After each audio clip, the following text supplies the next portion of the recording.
Father, and of the Son, and of the Holy Spirit. Amen. The Lord be with you. And with your spirit. When Christ took flesh to the Blessed Virgin Mary, He made His home with us. Let us now pray that He will enter this home and bless it with His presence. May He always be here among you, may nurture you with love for each other, share in your joys, comfort you in your sorrows. Inspire His teachings and examples, seek to make you a new home before all else, a living place of love, diffusing far and wide the goodness of God. The Lord be with you. And with your spirit. The proclamation of the Holy Gospel according to St. Paul.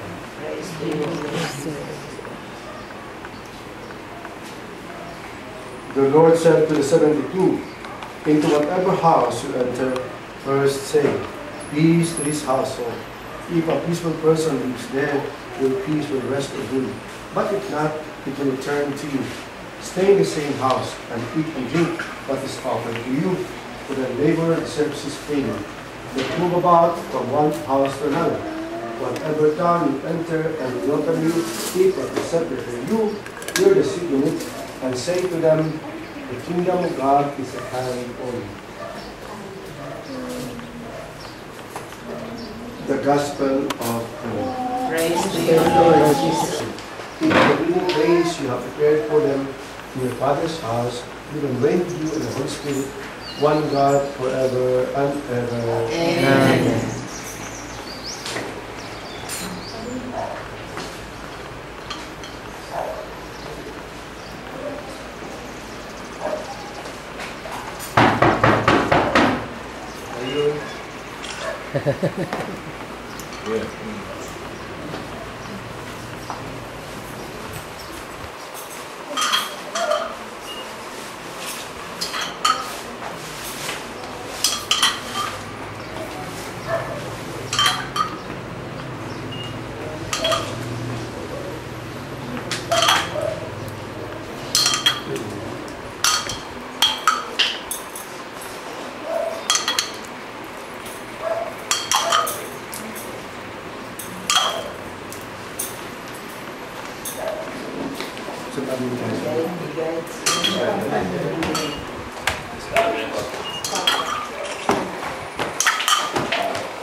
Years, as you will also be celebrating your 40th anniversary of your exchange of nuptial vows. Yes, I do. Yes, I do. 40 years Yes, I do. ago. I love you. Where was that? In that one here. In the cathedral? Cathedral. 40 years ago. That means to si mga pari pa, mga Dutch. Oh, si Father Ben. Siguro, Father Ben, di ba? Oo. Ben, Viverne. Father Ben Beverne, Bernard Beverne, Viverne. a Dutch priest. No? When was the last time I saw him? He was here in the year 1997 during the Golden Jubilee, the 400th anniversary of the Butuan as the first church established in Mindanao, a Christian community. The first Christian community in Mindanao was Butuan. Not only that one, Christmas. but for Mindanao, it was here where the formal evangelization of the island took place. No? In 1596, And the blessing of the first church in Mindanao took place September 8, 1897. That's the reason why in the year 1997, we celebrated the 400 years of our Christianity.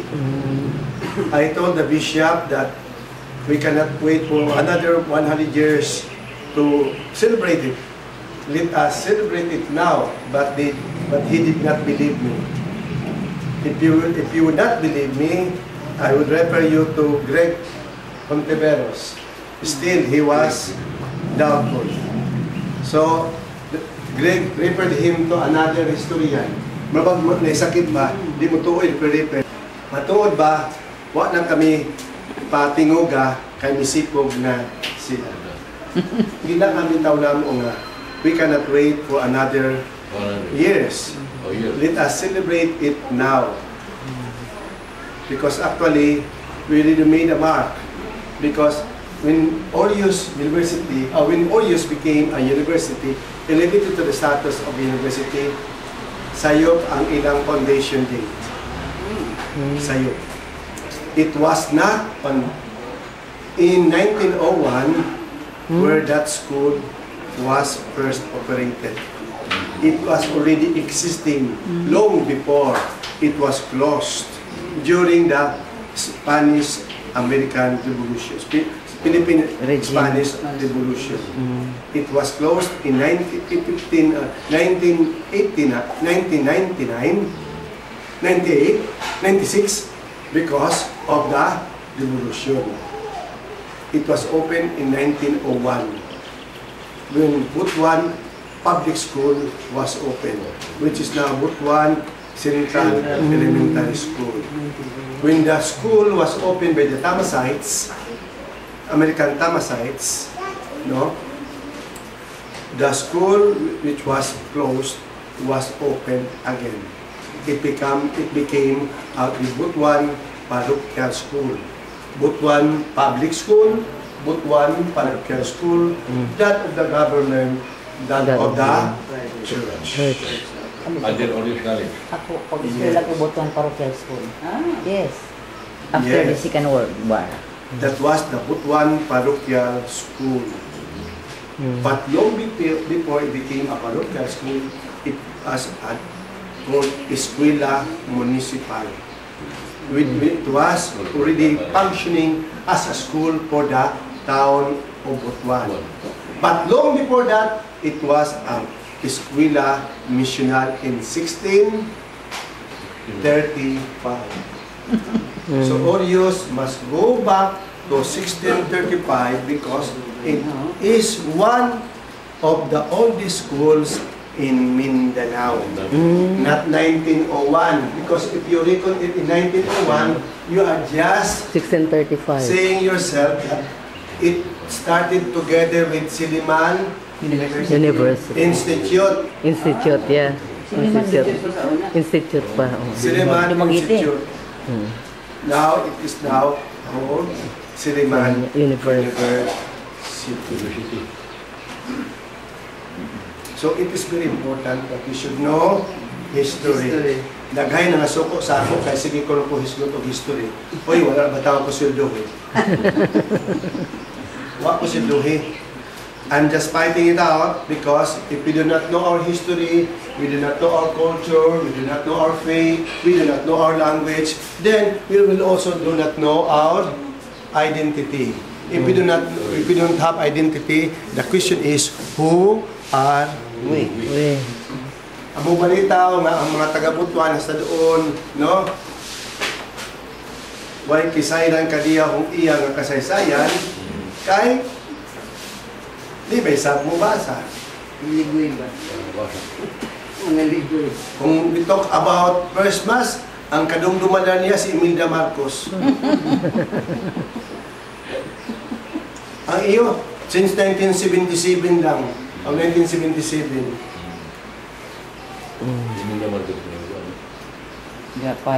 When was the time the principal of Agusan High School complained to the Philippine National Historical Committee? Mr. Gerardo Domingo, no? He was the one who complained to the government because the marker for Butuan there in Magallanes, it was not placed there for the people of Magallanes. That's wrong, ha? Magalito, di na ako napamisahon nga ito Magallanes. Kaya mga taga Magallanes, amoy kasuko ka na ako. Kay giwali ko kuno nga, ang ila kuno nga, ang marker kuno po, first mass ila kuno, kung tuhay ka mo.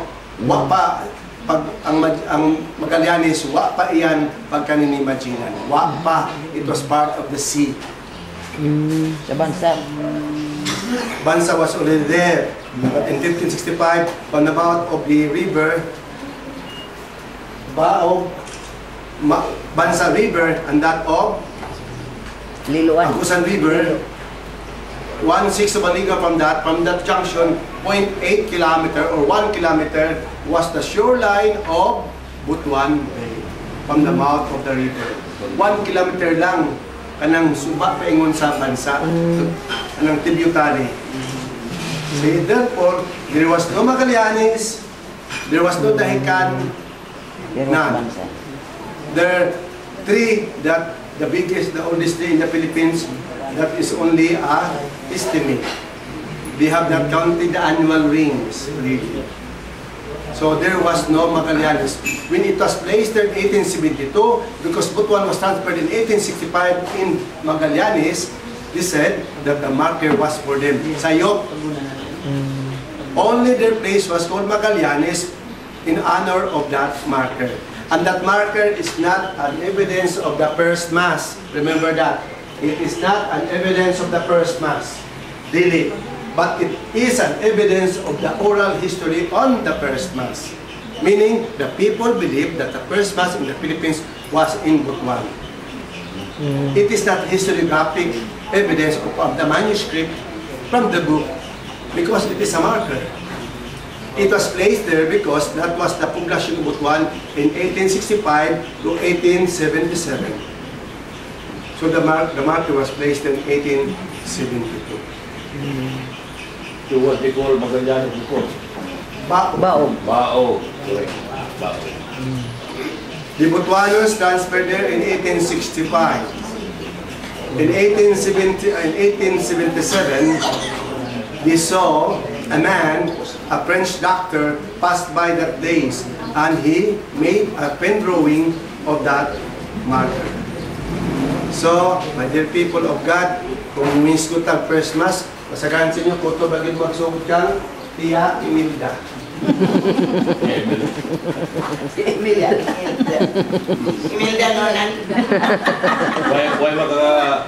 Dungan or Marcos? Marcos. That's during Marcelo. Yeah, it was in 1877. Because when during that debate, because of the technical superiority of the evidences of Butuan, ang anak ni Congressman Iñiguez pulled up Malacanang. Tabangi kami nga ni, kay masipkan kita, nga pagkakaon ng Butuan, ang ato nga Limasawa. For after all, in the manuscript, it was not Limasawa, but called Masawa. Masawa. Do you know what's Masawa? Of course you know. Means Clear. clear, Bright. hayag. Bright. Pigapita said Masawa, not Limasawa. Practically, I have read all the extant manuscript of my uncle Majigan. So you went in Spain? Yes. Just this afternoon, I received my manuscript, which was brought to Cebu for the Dean of the Maritime Studies of University of Cebu to check all my computations on navigation. Kapitan ba siya ng barko, pero siya ang Dean. Ang Dean, mas napapahong instructor, di ba? Yes. Of course. Piga-check niya tanan. Wagi sayo. Misaludan siya. Well done. Pero bilang siya, Father, change your way of writing the latitude and longitude kay karaan na. Punos pa ba kung kabilang ko? Puno pa ba? So, that's it lang. So, and it was last week, remember that? 3 weeks ago, I found out that Even until now, Spain, Madre Spain, Madre España, no? I thought only until 1910 they favored Butuan. Even until now, they are favoring Butuan. Yes. Because in their